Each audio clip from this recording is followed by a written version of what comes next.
गीत गाउँकी तरुनी साह्रै राम्री रहेछौ नि गीत गाउँकी तरुनी। So guys welcome back to my channel. हजुरहरूलाई स्वागत छ मेरो नयाँ ब्लगमा। आज चाहिँ हामी यसो डुलम भनेर आएको फरबारीतिर सबै घाँस काट्दै भ्याएछौँ। यता पारि चाहिँ करौदीप लुक्दी न्युरेनी सिडिन डाँडा गाउँ छन्। बसै सरेर पुरै रितिसकेका छन्। हामी चाहिँ खरबारीमा आएको।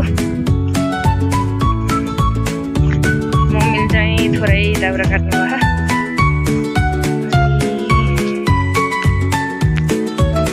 एकदम हरियाली सिन छ। यता चाहिँ यता तल चाहिँ गाउँ देखिरहेको छ करौदीप। एकदम यता चाहिँ घाँस पलाइरहेछ। हामी चाहिँ पहिला यहाँ बस्थ्यौँ, पछि हामी बसै सरेर पारीको गाउँमा गयौँ।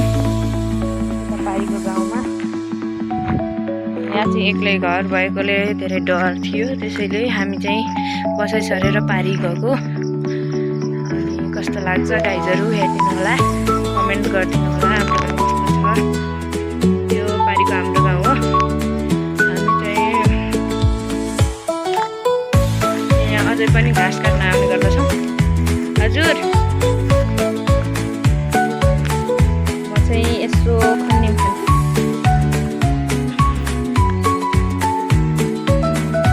गाउँतिर मान्छे भने कमेन्ट गर्नु होला।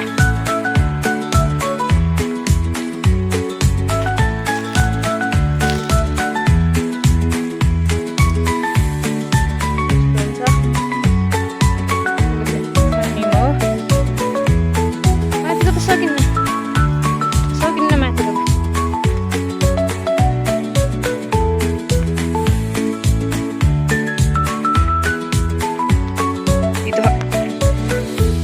पाकेको रहन्छ। अब चाहिँ हामी घाँस झार्छौँ, त्यसपछि जानु पर्ला घरतिर।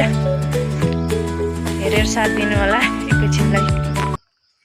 खाना के कसम खाम सुन धड्कन जप्दैछ तिम्रै नाम हुन्छ भन, हुन्छ मात्रै भन तिमीले मैले मायालमला कि सिमले। फाइनली गाइज हामीले चाहिँ घाँस झारेर भ्याइसकेका छौँ। चाहिँ हरियाली छ एकदम। क्या मस्त छ। अनि हामी चाहिँ फुल देखाइदिन्छु हजुरहरूलाई। फुल हेर्नु है, यता चाहिँ बाख्रा चरिरहेछन् कसकानको। अब चाहिँ हामी घाँस सिमल्छौँ। हामी चाहिँ घाँस काट्न आएको। अनि पहिला हामी चाहिँ यहाँ घाँस काट्ने दाउरा बोक्ने गर्थ्यौँ यही घरमा। अहिले चाहिँ हामी बसाइ सरेर पारी गएको। यता पारी सरेर गएको हामी चाहिँ। हेरिदिनु होला, यति हरियाली ठाउँ छ। मानिसहरू बसाइ सरेर सहर जाने गर्दछन्, किनकि यहाँ सेवा सुविधाहरू धेरै कम छ। हस्पिटल छैन, त्यही भएर धेरै मानिसहरू बसाइ सरेर सहर जाने गर्छन्। हरियाली बस्नका लागि वातावरण एकदम राम्रो छ, तर यहाँ बस्न चाहनन् मानिसहरू। धेरै सेवा सुविधा सुख सहल खोज्छन्, त्यसैले सबै सहर बस्छन्। बुटोल काठमाडौँ धेरै विदेशिएका छन् नेपाली नागरिकहरू। हामी बस्ने भनेको गाउँमा हो। गाउँ एकदम राम्रो छ, विकसित छ। त्यही हो, हस्पिटल छैन भन्ने हो। हस्पिटलको लागि अलि टाढा जानुपर्छ, सराङ। गाउँमा बाटो छ, बिजुली बत्ती अनि खानेपानी सबको सुविधा छ। तर चाहिँ मानिसहरू बसाइ सरेर घर रित्ताएर, एकदम राम्रो घरहरू रित्ताएर बसाइ सरेर सहर गइरहेका छन्। बसाइ सराई नियन्त्रण गर्नका लागि गाउँमै सेवा सुविधाहरू उपलब्ध गराउनुपर्छ। यता पारी चाहिँ न्युरेनी हो, वहाँ चाहिँ एउटा मात्रै घर छ। हजुरहरूलाई जुम गरेर देखाइदिन्छु।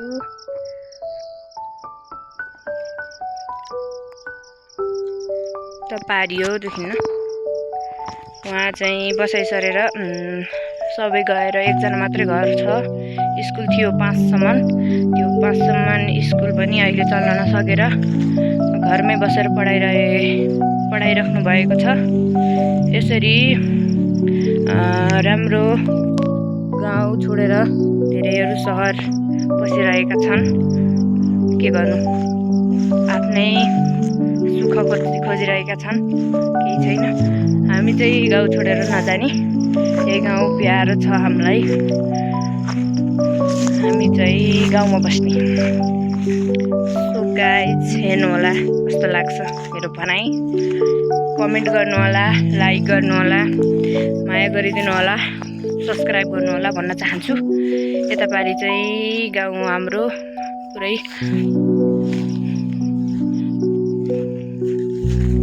हामी चाहिँ पुरानो बसेको ठाउँमा आएको के नरमाइलो लागिरहेछ आफूलाई। यहीँ हुर्केको, यहीँ बाख्रा चराको सम्झना छ, केही छैन।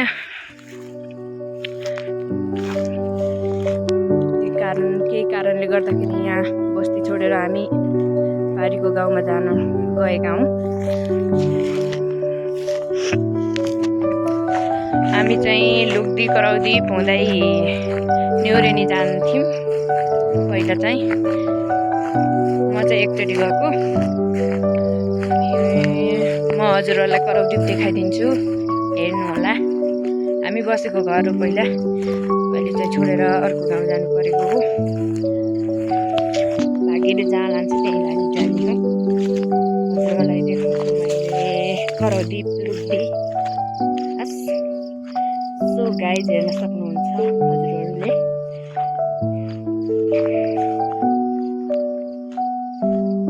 त्यहाँ चाहिँ म एकदम खेल्थेँ कि त्यो डाँडामा चाहिँ खेल्थेँ।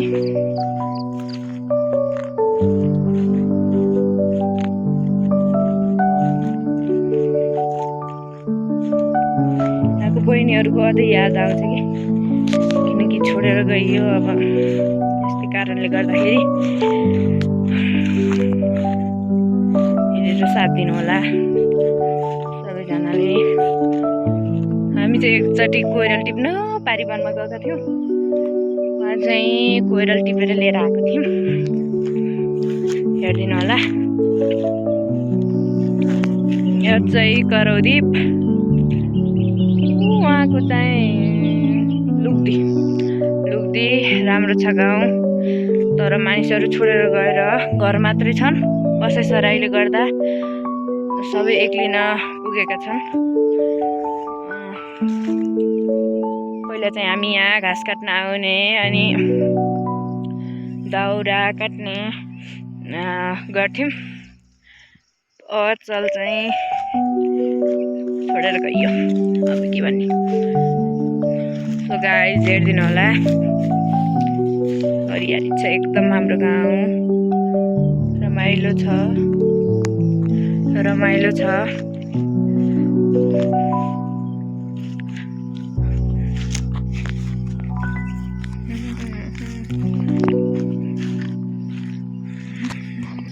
सो गाइज, यता चाहिँ चौतारी फुलिरहेछ। चौतारी ऐँसलु फुलिरहेको छ। अब जेठमा पाक्छ, त्यसपछि खाना पाइन्छ। म चाहिँ फर्किसकेको छु, हजुरहरूलाई देखाइदिइहालेँ। हेरिदिनु होला कस्तो लाग्छ हाम्रो गाउँ। लाइक, कमेन्ट, सेयर, सब्सक्राइब गरिदिनु होला। थ्याङ्क यू भन्न चाहन्छु। बसाइ नसर्नका लागि के गर्न सकिन्छ यो कमेन्ट गरिदिनु होला। Thank you so much for watching my video.